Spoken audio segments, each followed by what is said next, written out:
Oh my god, I got cut off. I'm so sorry about that. I just wanted to show you guys the shoes. I don't know.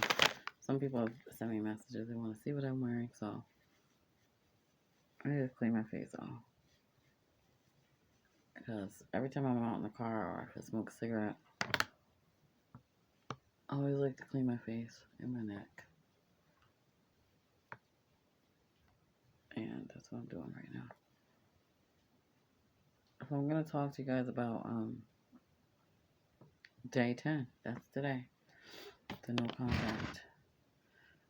Give me 1 second. So,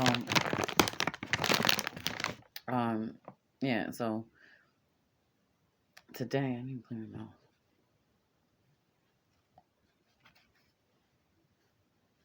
Let's see what's on. Okay, I think I'm good.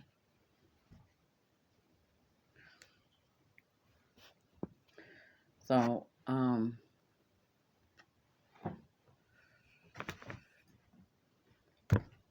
day 10 today. And on the last one, I'll have to try, like, when I have some time to link all of them together and just do, like, the no contact series. So that way you guys don't have to fish through the videos to find out each, setback or progress in the no contact, which is, like I said, it's extremely hard. And did I keep it today or did I break it? All right, so the last time, let me see if I can see what I updated for you guys so I can tell you what happened since then, since I last made Melanie this video.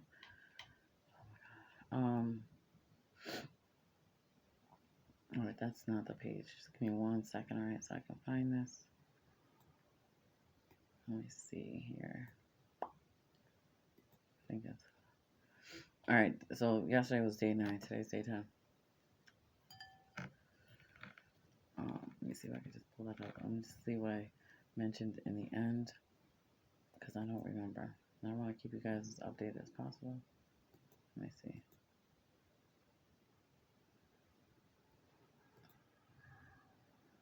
I don't know if I would do that though, because if it's in my head,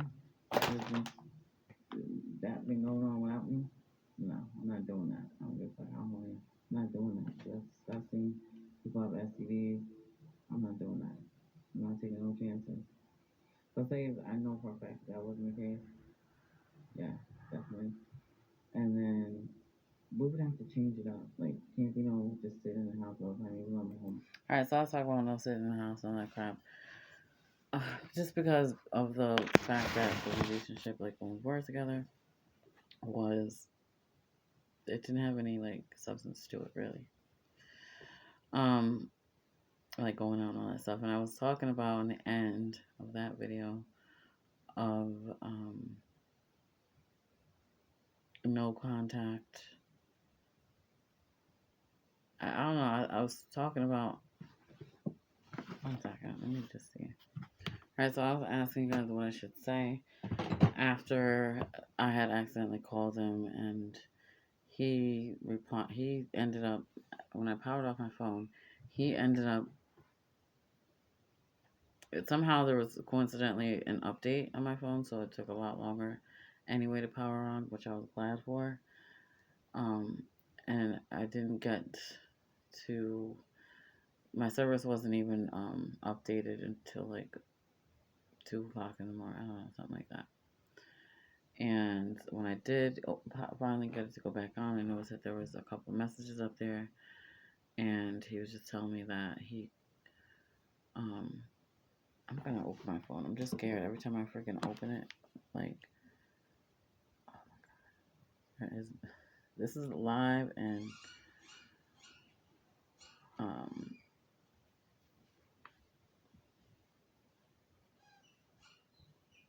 I don't know if you can see his, but his is at the very top, and there's actually there's actually a message up there. All right, so this is live at 5. Alright, so initially the night was April. Oh, April 5th. Yesterday I did answer him back. He wrote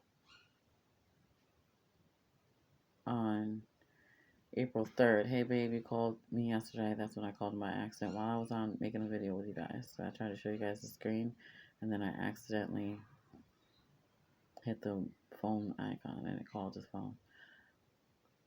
So he wrote, "Hey babe, you called me yesterday and I tried calling you back, but your phone was off." That was Saturday, April 3rd. I did not answer him. I didn't reply. I wasn't sure what to do.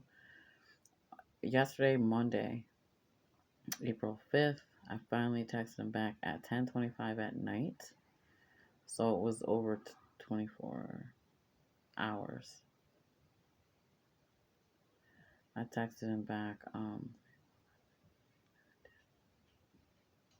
31 hours. I waited to text him back and I just wrote, "Hey, thank you for letting me know. I didn't get a voicemail or anything, but I hope all is well and you're doing great." And that was at 10:25 p.m. That was last night. And then he, at this exactly 10:25 p.m. Let me see if you guys can see.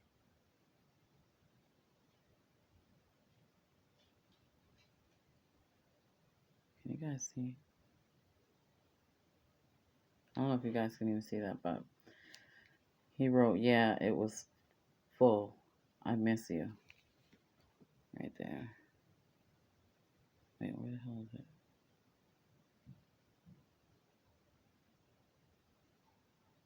Same exact time. So he took like 1 second to reply.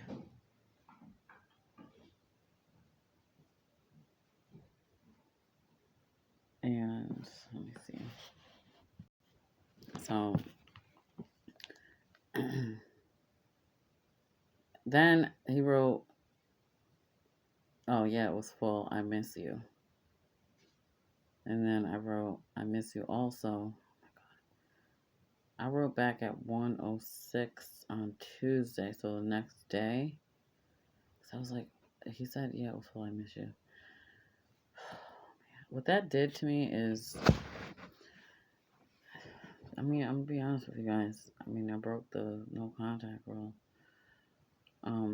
But the thing is, I'm keeping it light so that it's not typically what I would have done. I think, especially the way that I've been feeling, is hurry up and be like, "Oh, I miss you too. Let me call you, or please call me so we can talk about things, blah, blah, blah." Like something like that. And that is something that I'm not going to do. I'm not going to do that. Because even though it's been really painful and stressful, I still feel like there is a lot of growth that I've been going through that I've much needed.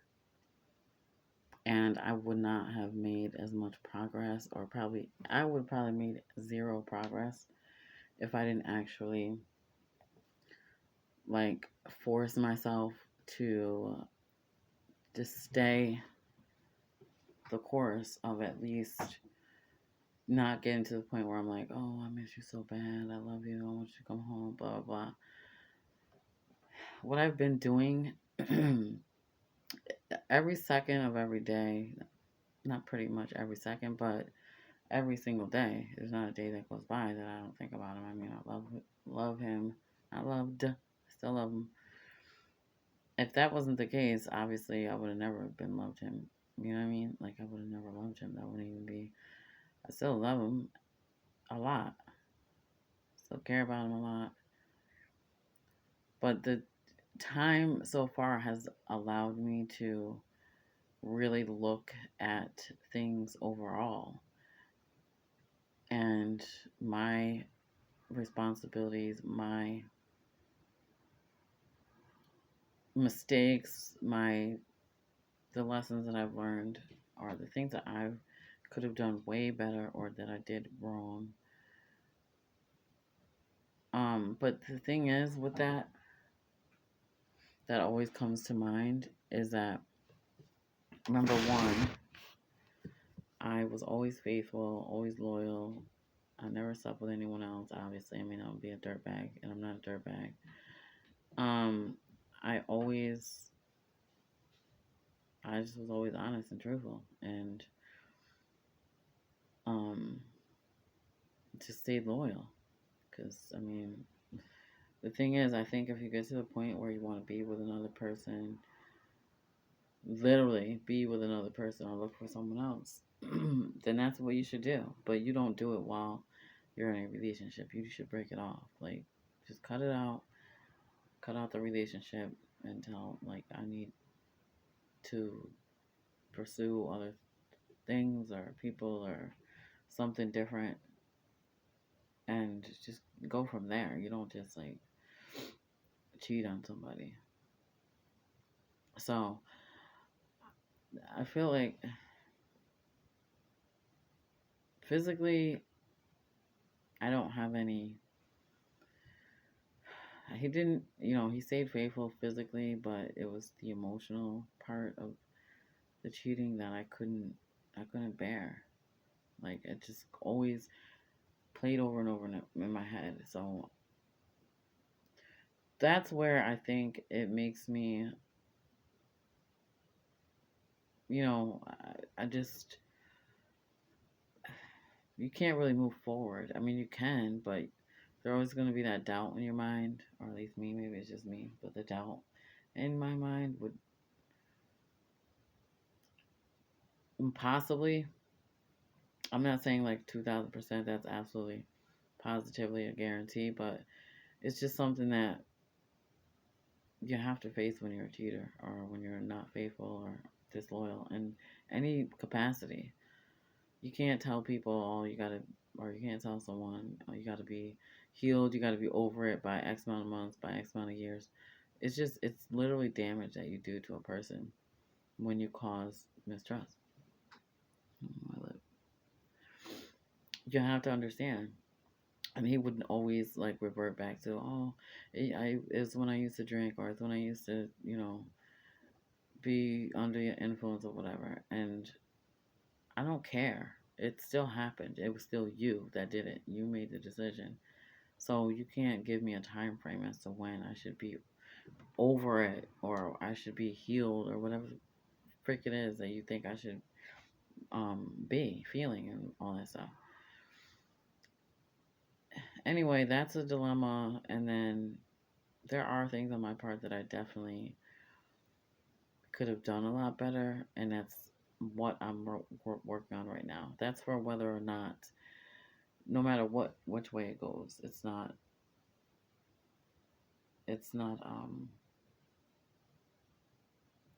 based on if him and I were to ever get back together, or if it's just based on me. I found that there's some things that I need to work on growth wise, and that will allow me to make better decisions as to what I end up doing as far as the relationship is concerned in the future, no matter who I end up pursuing or letting pursue, whatever the case is. All right, let's get to the other part. This is what I did, and I think this was so stupid. It was stupid. When he wrote, yeah, it was full, that he was talking about my voicemail. He wrote, yeah, it was full. I miss you at 10:25 Monday, which was last night. I was just thinking, like, fuck. He said, I miss you. And you don't, some of you guys know that are watching this, the whole dynamics of my relationship. Um, but some of you guys don't know. But in the relationship that we had for 4 years, right, I literally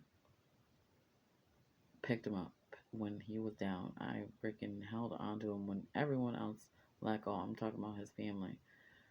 Not that they were wrong, because they weren't. They were not enabling him by letting him, you can stay here, you can stay with it. They just had enough and they were fed up. And this was with things far before him and I ever met each other. So Um, I really like literally babied him like a baby. You know, like I would hold him, say like, all right, I'm gonna just take these. These are just masks that I made for someone. But I would literally like hold him like a little baby, rub his head, like just let him tell him like fall asleep on me. Even though I'm 4'11", he's 6 feet. But I would like I feel so comfortable. Like I feel like spiritually like connected in a way where I was helping him heal, like from a spiritual level, emotional level, and I just wanted him to be at peace and just realize that you don't have to be out in the streets, you don't have to sell drugs, you don't have to impress me with money or anything like that. Just treat me the way that I treat you, which is respectful, and just love me and be loving and caring and you know empathetic. That's basically it. I mean, I know it sounds like what kind of girl is that, but I'm just basically a simple person, easy person to get along with in a relationship. I have standards and I have morals, and there are certain things that have to be met. Easy shit though, like don't be a freaking alcoholic, don't be a drug addict, obviously. And then like if you don't have a job, and you need help with that, I can help you with that. Um, I helped him with everything. I didn't worry about, oh, he's not working right now at all. I don't know. I just felt like for me, it was more concerning to me that he get his life together. But before you can really pursue that, you have to know what life entails and the responsibilities that come along with the blessing of life that we are given by God. And that's what I wanted him to be able to work on at first. And then, when he did get one, it was, oh my God, it was a freaking nightmare. Um, but anyway,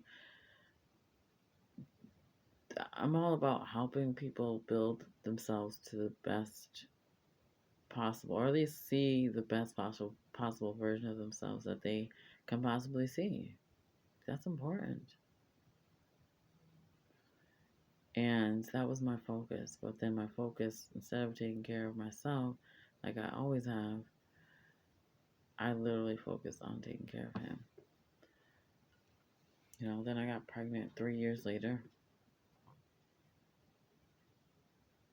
Um, and I just kind of, you know, I kind of just got comfortable with just throwing on, whatever. Some baggy, not really baggy, because I don't like baggy clothes, but like more on the comfortable side. Like instead of like, I couldn't even fit any of my freaking jeans. I had to order like size 13, size 11, and I was freaking huge. So that was like the 32 waist, whatever. Because one day he said to me, "You don't even take care of yourself anymore," and I was like, "Fuck you." But then I thought about it, like it's true. But I couldn't wear high heels anymore, which I wore every single day. I couldn't dress like on the sexier side. I mean, it was hard for me because I'm like, what the hell kind of clothes am I gonna get? I don't want to buy maternity clothes. I just, it just whatever. But that comment stayed with me until right now. But then I could have did more for myself though, not for him. But I felt like I want to relax. I'm working from home because of COVID, and I just don't have to get up and every morning and get fully, made up and all that stuff for work. I just literally get up, come into my home office, and start working at my scheduled time. So I wasn't really like focused on that shit. Anyway, I don't know why I ended up talking about that, but it bothered me. So now, just with that being said, I've definitely been paying like serious attention to myself. Every time and I was doing this way before him, so it's not like I did it for him. I'm always into myself, like how I dress, what kind of shoes or heels I wear, what kind of pants, jeans. I love wearing skirts, dresses. I'm just a girly kind of girl, but doing my hair, doing somewhat, not really a lot of makeup, but just some little bit of touches here and there. But um, I've always been that way for the last, adult for my pretty much my whole adulthood. And then when we got together and stuff started getting really bad, I just stopped taking care of myself like that. Anyway, this time has allowed me to take care of myself and reflect on so much shit. Let's just keep it honest, keep it real. There's so much fucking garbage that I have endured during this fucking last 4 years. Like, I don't know. I felt so horrible. Like, I don't know. So when I look at the thing, I mean, everything wasn't, whatever. It was just, it got to the point where we ended up where we did, which was happened on March 27th, which is when he moved out. So I'm not going to be like, oh, there was some nice times. Nice times don't equate to a whole lifetime of bullshit with someone because you have a few handful of nice times, or the sex is good as fuck, and that's probably what kept us together pretty much. And plus, I mean, you worry about things like if you were to leave and be with someone else, you don't know what their story is, you don't know what their background is intimacy wise. Like, that's a big huge thing, and it's just like starting over fucking sucks, dude, you know. But that's not the point. You still need to heal and go forward with your life no matter what. So that's what's allowed me to keep on this path of no contact. Because I know ultimately that despite how I feel about how things are or were when they were livable, um, I have to think about the reality, the part where things were like not livable, not doable, and he has to own his part. I have to own my part. So I'm owning my part, and I'm starting to see myself in a different light, a lot different. All right, let's get back to this because I wrote what this was horrible. You guys tell me what you think. I miss you also. Maybe we can say hi on the phone sometime in the near future if you ever want. I'd be cool with that. That's what I wrote. And I was like, fuck. I cannot believe I just said that. That was my version of saying, I want you to call me, or I want to call you, or tell me to call you soon, or something like that. That was my version of saying that, but without saying, like, please call, or I want to talk, let's talk, because I know in his mind, especially on that day, he won. He won like a motherfucker. It was like a contest, even though a relationship isn't a contest. That's when you're not in the right space with the right person at all. Because if you feel like you need to be the one to hold the power, they feel like they need to be the one to hold it's not, it shouldn't be that way. You know what I'm saying? But anyway, that's what I did. And then I was like, fuck, I was kicking myself in the booty all, because I wrote that this afternoon after I finished working, right? And then this is the longest he took to reply to me because that was at 1:06 p.m. And then he at 2:49 he wrote, "Okay, cool. Sounds good to me." And I was like, "What the fuck is that supposed to mean?" There's no content in there about, "Okay, let's talk on such and such day, such and such time, or I'll call you later, or call me later, or whatever the case may be." There was nothing like that from him. So I was kind of pissed off. I was like, fuck, dude. I just gave him back all his fucking power, which is terrible, but it is a power struggle when you're going through the no contact because, first of all, you got to gain your own self-esteem, self-power back, whatever it is, and self-control. So I'm like, fuck, I just gave him all of my control, like, all of my vulnerabilities or whatever. Showed my desperation, like I really want to talk, but I didn't say it in that way. So I was thinking. So at 2:49, when he said, "Okay, cool, sounds good to me," I replied at 3:15. I'm sorry, I accidentally combined the last part of the message. Wasn't for you. Really sorry about that. I had to say that because the last part was maybe we can say hi on the phone sometime in the near future if you want to. I'd be cool with that. I didn't. No, I'm like, dude, I can't let that be. So I waited until 9:14 p.m. and I just told him that I almost drank, which I did the first night that he left. But thank God that I didn't. I'm doing so much better. Though we went, I told him where I went, and this is a guy that supports people that are in sobriety. Um, and I did end up meeting with him, and we did do like a support group they have online, which I never knew existed. This guy is awesome. He is so freaking dope. He's been sober for like 30 years now. He's so freaking dope. And then I told him I was texting a person in the group. Sorry, I had to because I just couldn't let him think like, oh, well, she's probably one. You know how people think. Let's be honest. Let's be real. Let's keep it real.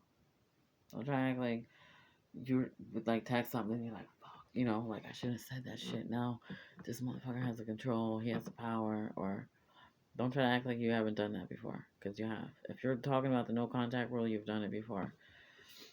Because we all get vulnerable and we all get like that. We need that immediate sense of satisfaction or gratification, whatever, right? And we want to feel like, oh, the person still loves us, blah, blah. Well, that's fine at all to think like that. But at the same time, you got to think about the reality. The person is probably, especially if they broke up with you, they're like, yes, I got her. Like I can, because even if they have, for this is probably for people that have bad intentions, but they really, it puts them on a pedestal in their own head. Like, yeah, I got her like that.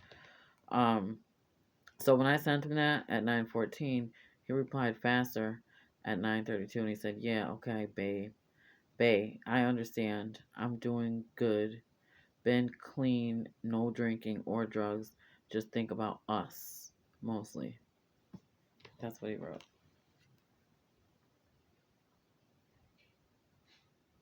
All right. And I didn't read all his messages right away because I was still driving when he texted me the one about where he said, "Yeah, okay, babe, I understand. I'm doing good. Been clean, no drinking or drugs. Just think about us mostly." I was like, "What?" Because I wanted to ask him like, "Or have you been drinking? Have you been doing any drugs? Do you think about me? Have you been, But I'd never asked him any of those questions. I just been keeping it short and simple, literally, until I replied with that one message where I said that I might be nice if we could talk sometime, whatever the heck I said, right? I was like, fuck. So and when he told me about the no drinking at 10:12, he sent me that 9:32. At 10:12, I replied, "Amazing! I'm so proud of you. Thank God." That's all I wrote, which I am. I'm really proud of that. And then he wrote, "Yeah, thanks, babe. How are you? And how are you doing? And how's Rico?" Right, that's our puppy that we got um last May. He's gonna be 2 years old in May, so he's not quite 2 years old yet. And he paid for half of our puppy, and then my best angel on this planet, all right, besides my baby, is the one that paid for the other half. So because my previous dog Romeo, he died, and I mean I will never ever ever ever ever forget him. I love him. I think about him every day still, and he died in 2019, I think, October 16th. So it took me a while. I've been started seeing a therapist, and she said that I should get another dog right away. And I was like, I don't think I can really do that because, I mean, Romeo was like a piece of my heart and soul and mind. And everything. He was just such an angel. He was a perfect dog. I love him. I miss him so freaking bad because he was so dope. Well, we finally got Rico, and then um, it didn't fill the void. But anyway, long story short on that is that he wanted Rico. He picked him out. Um, my favorite, best person on this whole planet, um, Beanie, that I love. He's my angel. He's my sweetheart. He's everything that, like, he's just so dope. He paid for half, and then my ex paid for the other half for me to get the dog, which I was scared and nervous and all that. Now he's here. He is something else. I love him though, but every personality is different. So he asked me about Rico. This is the first day, and I was like surprised. I was gonna just tell him how Rico's doing, but then I'm like, I'm not. He's not even asking, so that means he doesn't give a fuck and he doesn't want to know. So I'm not volunteering any information. You know what I'm saying? If he asks me a specific question, then I'll answer it. Maybe if I do decide to reply, but I'm keep it short and simple. That's it. No lengthy messages and whatever. Now he's asking me specific questions. So anyway, you guys, I don't know what else to tell you. I'm getting really tired. It's 11 o'clock at night. I would get up in the morning for work, and then I have some other things to do. So I'm gonna be busy all day tomorrow. I'm gonna try to upload a video and let you guys know whatever the update is gonna be. No way for me to tell. Um, I don't know. Just keep praying for me. Everyone that has said they will, I really appreciate the personal messages and messages here on YouTube. This is just definitely a journey that it's very hard. It's very hard. But I'm just praying to God every day, every night, all day, to just build me up where I'm torn down and strengthen me where I'm weak, because I need God in my life, and always have been. Spiritual person, not religious, but spiritual, and it's been a journey, but it's one that I know that God will help me with, you know what I mean? But I think it's very important to me that I have you guys that are listening, commenting and offering your advice. I really do appreciate that. I really need it, and I really am thankful for it. So for everybody that is engaging with me through this journey, I appreciate you, and you're God sent to help me get through this. You're definitely God sent. For now, you guys, I'm not going to hold you up anymore, but I am going to ask if you would like to. I would love to have you become a subscriber, and you can check out any of my videos. And I do a whole bunch of things. I do my nails. I just talk about random things. I have started, I do hauls all the time and try on. I've only done, I think, one try on, but I will definitely be doing more. So please just subscribe and hit the like button if you guys like to hear the updates on my no contact rule. I would say my broken no contact, because I've broken it. I mean, no contact is supposed to be no contact.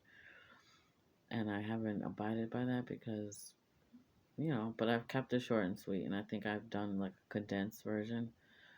Whatever anybody might think about that, I think it applies to everyone's situation differently, depending upon the situation and how you feel. And I would say, so far from what I've experienced, to just keep it, if you do decide to have any type of communication, keep it sweet, keep it short. Well, yeah, don't be rude. You don't need to be rude and disrespectful and, hurtful or anything like that. That's not going to help anything, especially if your goal is to get back the person. But even if it isn't to get back the person, to get them back in your life, just know that you're building yourself up to be a better person, to be stronger, to, learn from your mistakes and from the person's mistakes that things ended with. I mean, God put all of us here for a reason. So, um, you know, I don't know. Sometimes I suspect, and I know I just said I'm going to end this, but sometimes I suspected, and I've said to him, like, maybe God put you in my life or me in your life, us in each other's lives, so that I could help you with the things that you did not know. You didn't, no one prepared you for, no one taught you as a child, because I went through an upbringing, two upbringings, basically with my mom and my dad, and then one with my grandparents, my dad's parents. Two totally different backgrounds. One was a household with alcohol and drug addiction, which was with my mom, who ended up dying at 53 years old not too long ago, and unbelievable. You know, Drinking is definitely a contributing factor for her reason for an early death, and it's sad. She had so many dilemmas, so many demons to deal with, so many battles to fight that when she was growing up, there was a lot that she dealt with that she didn't have any resources, you know what I mean, like back then. I mean, she was only born in like just before 1960, so it's not like she's an old lady, but she was only 53. But she still didn't have those kind of resources that are available like today. There's so many freaking resources available. I'm not excusing it. I'm definitely not a person that excuses addiction in any form. I'm just not. I mean, I smoke my cigarettes, which is no, but it doesn't impair my judgment. It doesn't, cause me to neglect or abandon important things. And that's definitely the avenue that my mom went down. And when I met him, my ex, I ended up, no, he told me he was up. Well, no, he wasn't up front, but he told me that he drank once in a while, blah, blah. He didn't. He wasn't once in a while drinker. He was a drinker, big time. He's an alcoholic, and he used drugs. So in the beginning, I could tell like he was hurt. He was lacking a lot in his life, and I just wanted to be there to help him, like love him. I knew, like I could see, I can tell in his voice. I don't know what it was. It just made me. I'm just the type of person that loves to help. I mean, he said he wanted to change. He wanted to have a better future, a better life. He just didn't know how to go about things. So I honestly believe that I was put into his life and he was put into my life in order to at least show him the right way. And whatever he did with it or does with it from there is on him. But at least he'll be able to say that he was able to experience life clean and sober and actually feel feelings instead of masking them with alcohol and drugs. That's my story with this no contact and with the breakup. Is That's why it's so powerful of a hurt feeling for me, because I just wanted him to just get it, just understand that, like, there's a way to treat me, like, because I'm here to help you and love you and comfort you and make you safe and secure and help build your life to where it should be. And I mean, that's why it hurt so bad. I don't know, but that's where we're at so far. So I'm gonna stay in touch with you guys, and I'm wrapping this up for sure. Thank you guys for watching. Please subscribe to my channel. Just hit the subscribe button, hit the notification bell, because I will be doing all types of different updates. So you can be notified when I do upload again, and then also hit the like button if you want more content, or if you appreciated me at least sharing this with you. All right, you guys. Thank you so much for watching. And like I always say, I love you, and I really do.